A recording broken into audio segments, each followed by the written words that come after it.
আসসালামু আলাইকুম গাইস। আজকে আমাদের বাসায় 2 থেকে 3টা কাঁঠাল গাছ আছে। ওই 3টা কাঁঠাল গাছ লাগামো, আশা করি সাথে থাকবেন। এই যে আমরা হাঁটতেছি, এই যে আমাদের কদম গাছ, এই যে কদম ফুল।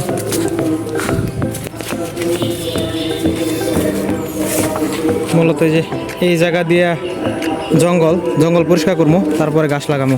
আসেন দেখা যাক কি হয়।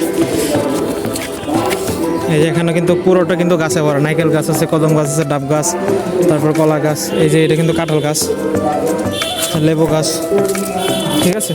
এই যে এগুলো সব আমরা পরিষ্কার করা লাগবো, পরিষ্কার করে তারপরে গাছ লাগামো। দেখেন দূর থেকে খালি কইতাম ওই সাইডে একটা কদম গাছ আছে, ওই সাইডে একটা কদম গাছ আছে। আজকে সরাসরি দেখাই। এই যে দেখেন কদম ফুল কত সুন্দর, আমার প্রিয় ফুলের মধ্যে আর কি কদম ফুল একটা। এই যে দেখা যায়, দেখতে পেতেছেন। এই সাইডে আমাদের এই যে একটা মেহেন্দি চারা গাছ লাগাইছিলাম, আল্লাহর রহমতে হইতেছে।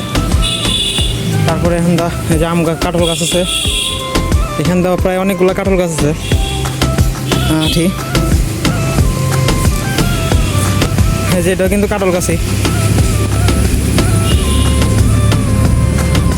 এটাও কাঁঠাল গাছ। এই যে এটা চারা লাগানো হয়েছে। তারপরে যে এটা কাঁঠাল গাছ হইতেছে, এই যে কাঁঠাল গাছ। এখান সব ওই যে একটা পেঁপে গাছ আছে ওই সাইডে। গাইস দেখতে পেতেছেন যে কতগুলো কাঁঠাল গাছ এই সাইডে আমরা চারা লাগানো হয়েছে, অনেকগুলো চারা কিন্তু লাগানো হয়েছে। তো দেখা যাক, আল্লাহ যদি দয়া করে হইব, বাদ বাকিটা আল্লাহ ভরসা। দেখতে থাকেন।